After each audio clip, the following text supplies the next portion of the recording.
कल के अध्याय में आपने सुना था कि किस प्रकार ऋषि दधीचि और राजा छू के संबंध अच्छे थे। वो दोनों परस्पर एक मित्र के रूप में थे, परंतु धीरे धीरे उन दोनों के बीच में इस बात को लेकर विवाद हो गया कि राजा सभी वर्णों में बड़ा है अथवा ब्राह्मण सभी वर्णों में बड़ा है। राजा छू स्वयं क्षत्रिय थे, इसीलिए वो इस बात की प्रतिष्ठा कर रहे थे कि राजा सभी वर्णों में बड़ा होता है।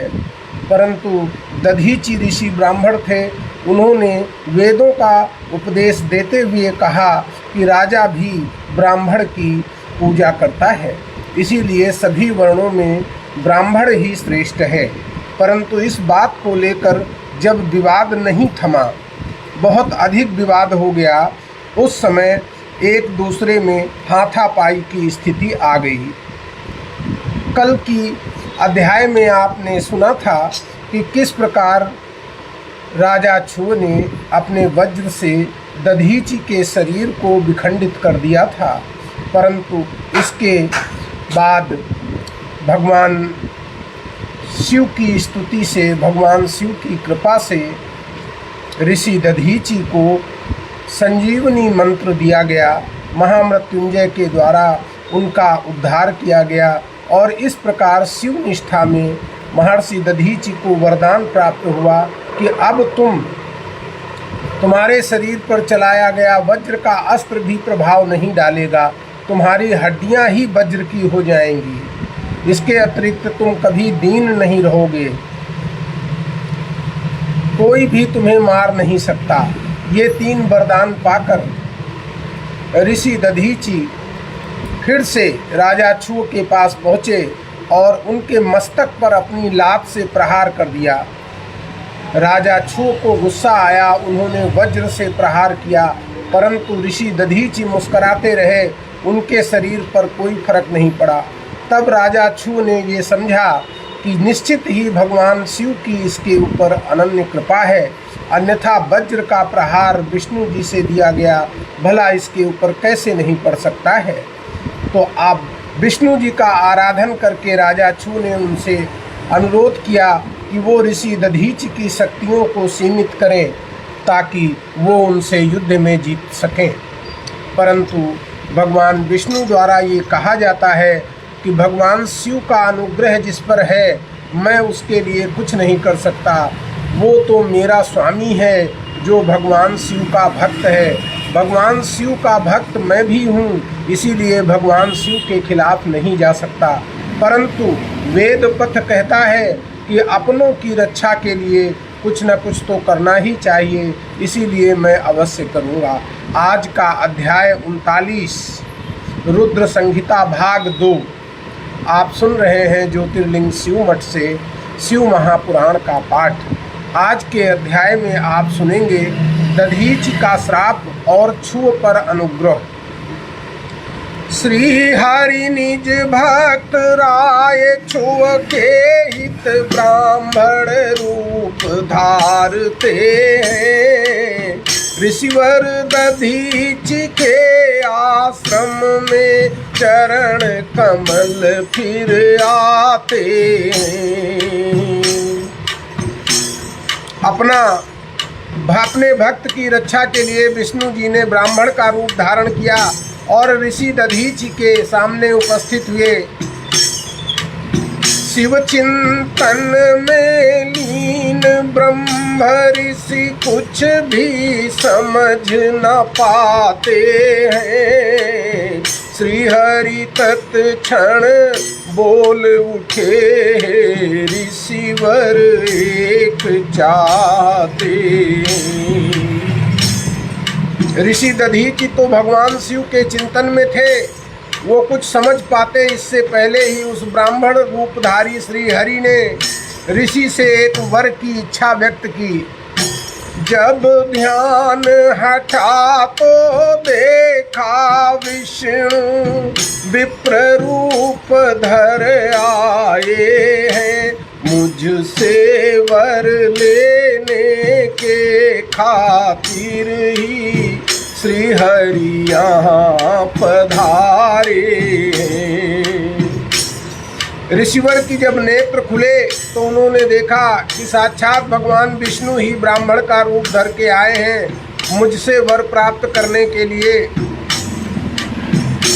ऋषिवर बोले, हरि विष्णु मैंने तुमको पहचान लिया, राजा छुआ का हित साधन हो ये तुमने मन में ठान लिया। ऋषि कहते हैं, हे विष्णु, रूप तुमने चाहे जो भी धरा हो, परंतु मैंने तुम्हें पहचान लिया है। मुझे इस बात का भी ज्ञान हो गया है कि तुम अपने भक्त छुआ का हित साधन करने के लिए मेरे पास आए हो। इस हेतु विप्र का भेष धरे, ये शोभा तुम्हें नहीं देता।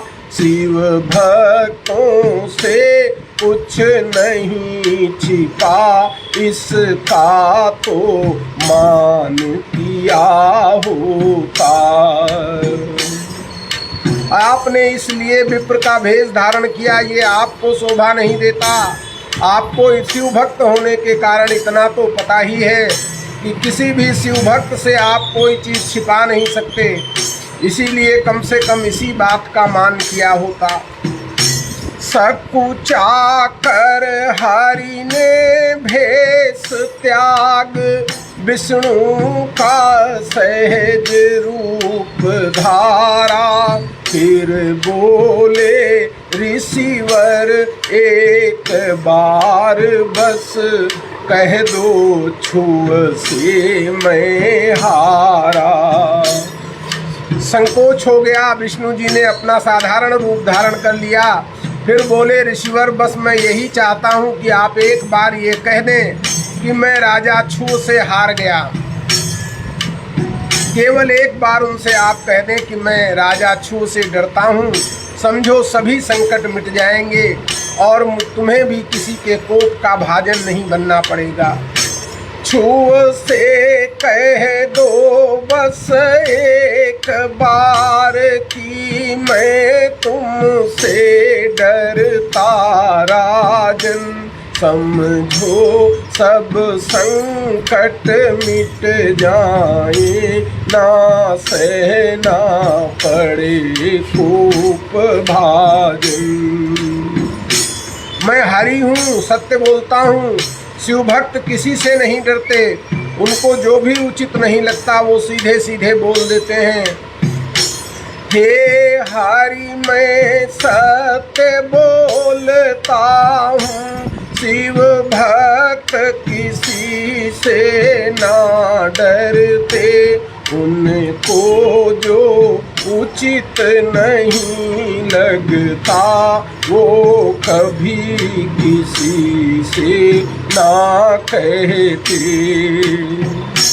हे हरि, मैं बिल्कुल सत्य बोल रहा हूँ कि मैं किसी से डरता नहीं हूँ, क्योंकि शिव भक्त हूँ। जो भी मुझे ठीक लगता है मैं वही कहता हूँ। इसलिए सत्य है मैं छुआ से ये बात नहीं कह सकता हूँ। बिन कारण ही मैं झूठ बोल निज धर्म नहीं तज सकता हूँ। इसीलिए ये सत्य है कि मैं छुआ से ये बात नहीं कह पाऊंगा। बिना कारण झूठ बोलना मेरे धर्म के विपरीत है। अगर कुछ और आज्ञा हो तो बताइए, अन्यथा मैं अपना शिव चिंतन पुनः प्रारंभ करूं। कुछ और अगर आज्ञा हो तो हे हरि मुझको बतलाओ तुम, अन्यथा करूं प्रारंभ पुनः शिव चिंतन हे हरि जाओ तुम। दधीची की बात सुनकर श्री हरि को क्रोध आ जाता है और उन्होंने क्रोध का नाटक करते हुए कहा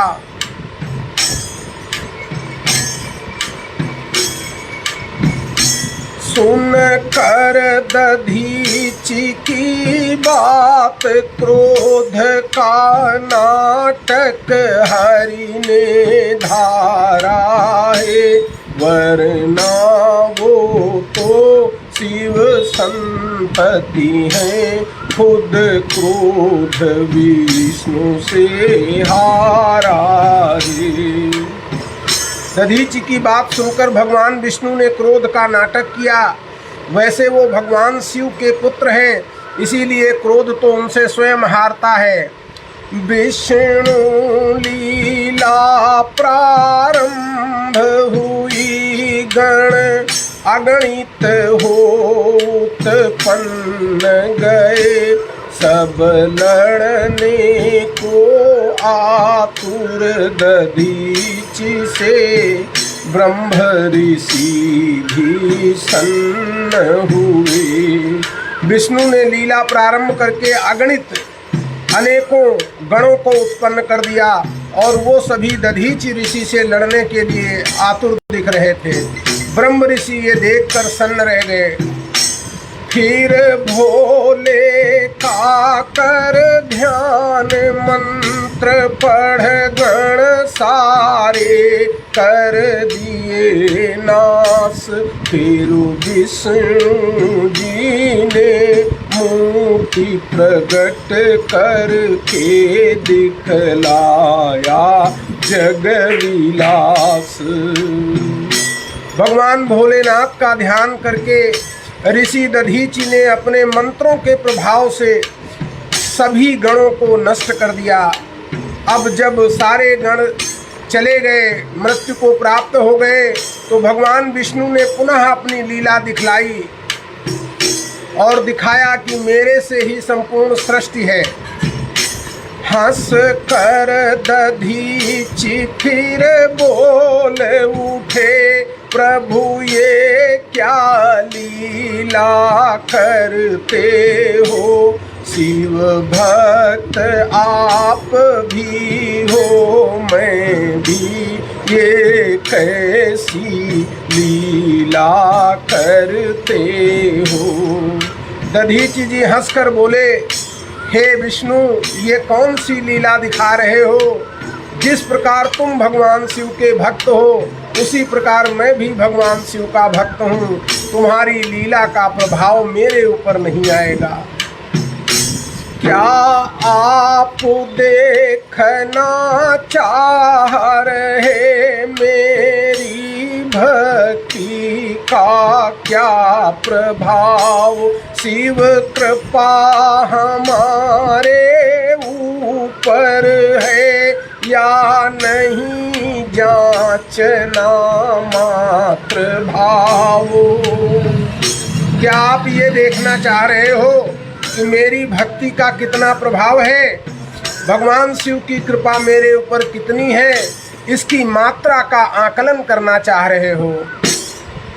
अगर ऐसा है तो हे विष्णु, मैं अभी सारे ब्रह्मांड को अपने अंदर दिखा सकता हूँ। मेरे साथ हे विष्णु क्यों लीला करते हो? यदि प्रभु चाहे तो अभी सकल ब्रह्मांड स्वयं में दिखलाऊं, क्यों लीला करते हो प्रभुवर में, कैसे तुमको समझाऊं। जब ये बात भगवान विष्णु ने सुनी तो उन्होंने सुदर्शन चक्र उठा लिया कि अब मैं ऋषिवर दधीचि का वध कर दूंगा।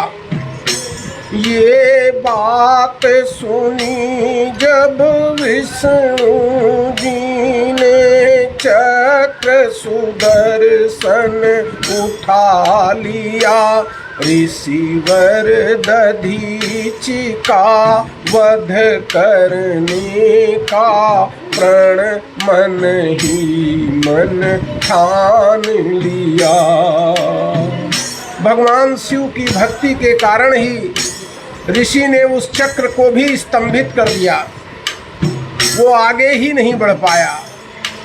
भला ऋषि पर वार कैसे संभव था? शिव की भक्ति के कारण ही ऋषिवर ने रोका चक्रवार, वो आगे ही ना बढ़ पाया, कैसे ऋषिवर पर करें वार। ऋषिवर बोले, हे हरि, ये शिव भक्ति का प्रताप है, जिस पर भगवान शिव कृपा करते हैं उसका विनाश संभव नहीं है।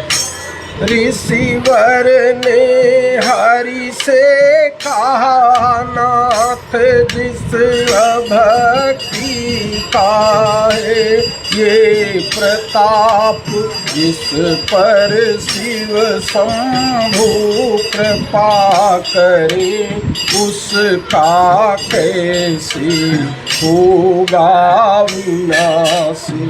भगवान भोलेनाथ जिस पर कृपा करते हैं उसका नाश कैसे हो सकता है। अगर लीलावश आप संसार को अपनी शक्ति दिखा रहे हैं तो ब्रह्मास्त्र क्यों नहीं छोड़ा, उससे क्यों नहीं वार कर रहे हैं। यदि आप जगत को लीलावश शिव भक्ति दिखाना चाह रहे, तो क्यों ब्रह्मास्त्र नहीं छोड़ा, उससे क्यों ना कर वार रहे। अगर संसार को लीलावश आप शक्ति ही दिखाना चाह रहे हैं तो आपको ब्रह्मास्त्र छोड़ना चाहिए था। कोई भी अस्त्र शस्त्र जग में शिव भक्तों पर ना चल सकता। शिव भक्त अगर मीठी से भी कर दे प्रहार, ना बच सकता। इस संसार में कोई भी अस्त्र शस्त्र शिव भक्तों का कुछ भी नहीं बिगाड़ सकता। शिव भक्त अगर मिट्टी से भी वार कर देगा तो तुम्हारा नाश संभव है। आश्रम की मिट्टी को लेकर ऋषिवर अभिमंत्रित करते हैं। सूरसेना के सारे आयुध रज काल अग्नि में जलते हैं। आश्रम की मिट्टी को उठाया और ऋषि ने मंत्र फूंक कर देवताओं की सेना के आगे फेंक दिया।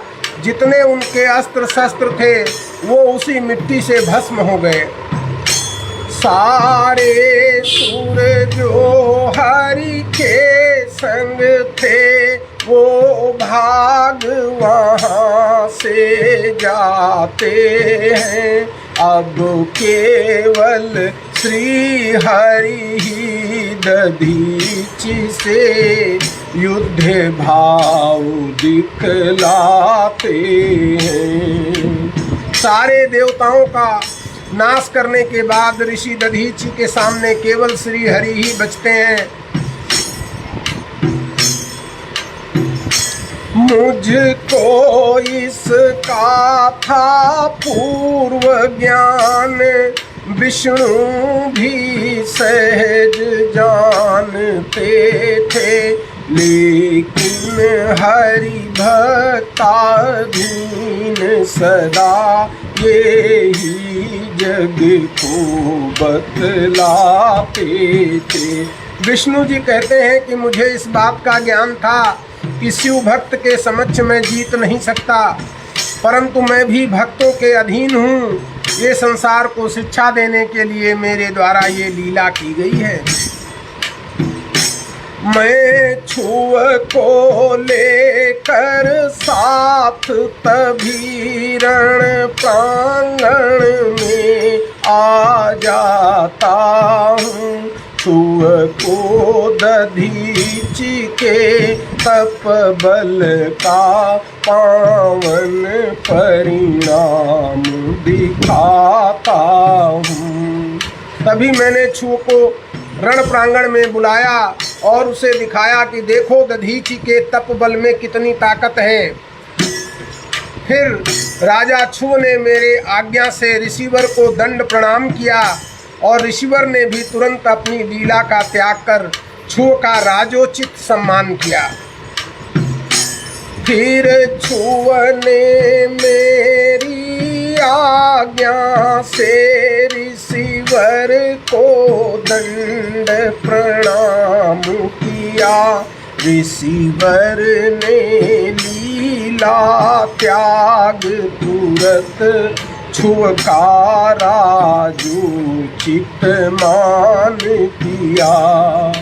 उस क्षण ऐसा लग रहा था कि इन दोनों में कोई शत्रुता थी ही नहीं, केवल संसार को ये शिक्षा देने के लिए कि ब्राह्मण ही सर्वोपरि है, यह दोनों इस प्रकार की लीला कर रहे थे। ऐसा लगता था इन दोनों में कभी कोई ना भेद हुआ, जग को शिक्षित करने कारण ही ऐसा मन में वेग हुआ। उस ओर हरि का भक्त राय शिव भक्त ऋषि इस ओर खड़ा, जग को बस यही दिखाना था, भक्तों के हित भगवान खड़ा। उस ओर विष्णु जी का भक्त छुअ था और इधर शिव जी का भक्त दधीचि था। संसार को बस यही दिखाना था कि भक्तों के लिए भगवान खड़े रहते हैं। वैसे तो यही तत्व कहता सब में ही शंभु समाये हैं, पर लीलावश हर प्राणी से अगणित ही कर्म कराए हैं। वैसे तो इस संसार के सभी प्राणियों में भगवान शिव ही निवास करते हैं, परंतु लीला करके वो हर प्राणी से अलग अलग कर्म करवाते रहते हैं। जो शिव का कर्म समझ करके आसक्ति रहित हो कर्म करे, उसको ही विष्णु कहते हैं, जो शिव भक्तों का मान करे। शिव आज्ञा मान हरि ने भी ऋषिवर संग ये लीला की थी, पर ऋषिवर ने शिवलीला से अभिशाप विष्णु को दे दी थी। परंतु हे नारद सुनो, ब्रह्मा जी पूरी कथा राजा छुअ और दधीचि की सुनाते हुए नारद से कहते हैं कि तुमने प्रश्न उठाया था कि किस प्रकार भगवान शिव के खिलाफ भगवान विष्णु ने युद्ध ठान लिया था।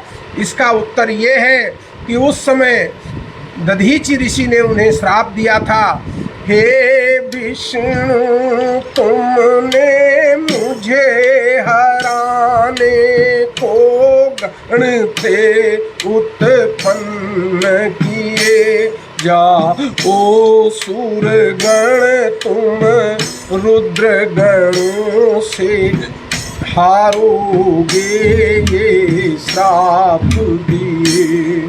हे विष्णु तुमने मुझे हराने के लिए विष्णुओं के गण उत्पन्न किए हैं, जाओ मैं तुम्हें श्राप देता हूँ कि सारे सुरगण रुद्र गणों से हार जाएंगे, ऐसा मेरा श्राप है।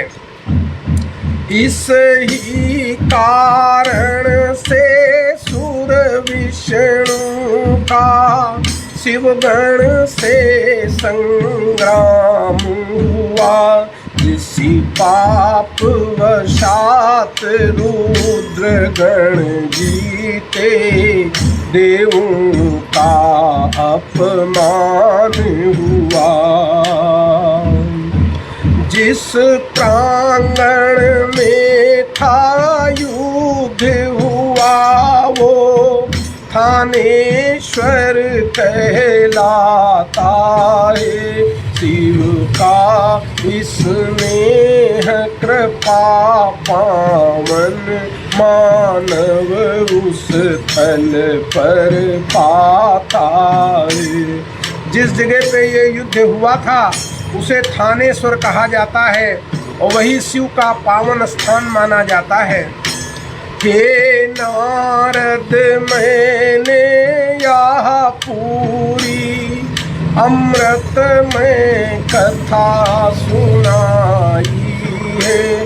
इसमें भी ये पावन गाथा का श्रवण किया या गाई है। हे नारद, मैंने ये अमृतमयी कथा तुम्हें सुनाई है। जो भी इस कथा को सुनेगा या गाएगा वो मृत्यु को भी जीत लेगा और सीधा शिव लोक जाएगा। आप मृत्यु जीत वो लेता है, सीधा शिव लोक गमन करता। जो शिव भक्तों के इस चरित्र की गाथा नित्य श्रवण करता। तो भक्तों, आज आपने सुना अध्याय 39, किस प्रकार विष्णु जी ने दधीचि ऋषि के साथ में युद्ध किया और अंत में राजा छू और दधीचि की मित्रता कराकर अपना कार्य संपूर्ण किया। यही नहीं, आज की इस कथा से यह भी संदेश प्राप्त होता है कि जैसा कर्म जो भी करता है उसको उस कर्म के अनुसार ही दंडित किया जाता है। क्योंकि गणों के द्वारा एक अकेले दधीचि को मारने के लिए विष्णु जी ने एक लीला की थी। उस लीला के भी परिणाम स्वरूप दधीच ऋषि ने एक लीला करते हुए उन्हें श्राप दे दिया कि जाओ, रुद्र गणों के हाथों में तुम्हारा हार अपमान निश्चित है। तो वही घटना चल रही है इस समय दक्ष के यज्ञशाला में। कल के अध्याय में आप सुनेंगे कि किस प्रकार ब्रह्मा जी कैलाश पर जाकर भगवान शिव से मिलते हैं। हर हर महादेव। कल पुनः आपसे मुलाकात होगी और इसके अतिरिक्त आप प्रातःकाल एक भगवान की शिव महापुराण का पाठ अवश्य सुने, जिससे शिव भक्ति आपके अंदर बनी रहे। हर हर महादेव। जय भोलेनाथ।